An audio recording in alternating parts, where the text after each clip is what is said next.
ನಮಸ್ಕಾರ ಸ್ನೇಹಿತರೆ, ಲಾಲಿ ಕನ್ನಡ ಯೂಟ್ಯೂಬ್ ಚಾನಲ್ಗೆ ತಮಗೆಲ್ಲರಿಗೂ ಸ್ವಾಗತ. ಇದೇ ಮೊದಲನೇ ಬಾರಿಗೆ ನನ್ನ ಚಾನಲ್ ನೋಡುತ್ತಿದ್ದರೆ ಲೈಕ್ ಮಾಡಿ, ಶೇರ್ ಮಾಡಿ, ಸಬ್ಸ್ಕ್ರೈಬ್ ಮಾಡಿ. ಸ್ನೇಹಿತರೆ, ಇಂದು ನಾನು ನಿಮಗೆ ಆಚಾರ್ಯ ಚಾಣಕ್ಯ ನೀತಿಯ ಬಗ್ಗೆ ನನಗೆ ತಿಳಿದಷ್ಟು ಮಾಹಿತಿಯನ್ನು ನಿಮ್ಮೊಂದಿಗೆ ಹಂಚಿಕೊಳ್ಳಲು ಬಂದಿದ್ದೇನೆ.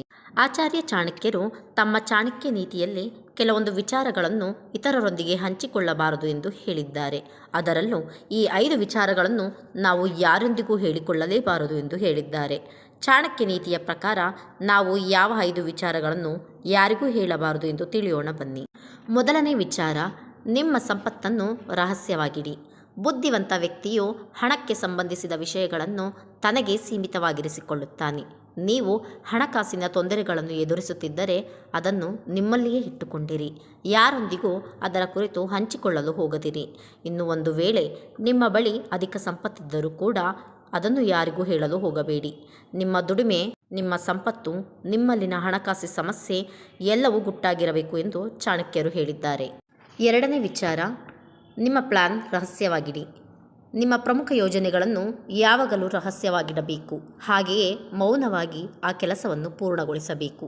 ನೀವು ಇತರರೊಂದಿಗೆ ನಿಮ್ಮ ಪ್ಲಾನ್ ಕುರಿತು ಮೊದಲೇ ಹೇಳಿಕೊಳ್ಳುವುದರಿಂದ ಅವರು ಅದನ್ನು ತಮ್ಮ ಸ್ವಾರ್ಥಕ್ಕೆ ಬಳಸಿಕೊಳ್ಳಬಹುದು ಮತ್ತು ನೀವು ಆ ಕೆಲಸದಲ್ಲಿ ಯಶಸ್ಸನ್ನು ಸಾಧಿಸದಂತೆ ಮಾಡಬಹುದು.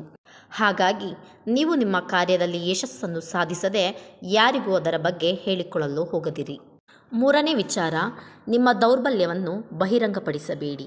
ಚಾಣಕ್ಯನ ಪ್ರಕಾರ ಒಬ್ಬ ವ್ಯಕ್ತಿ ತನ್ನ ಸಾಮರ್ಥ್ಯ ಮತ್ತು ದೌರ್ಬಲ್ಯಗಳನ್ನು ಹೇಳಬಾರದು. ನಿಮ್ಮ ದೌರ್ಬಲ್ಯದ ಬಗ್ಗೆ ಹೇಳಿಕೊಂಡರೆ ನಿಮ್ಮ ಶತ್ರುಗಳು ಅದರ ದುರುಪಯೋಗ ಪಡೆದುಕೊಳ್ಳಬಹುದು.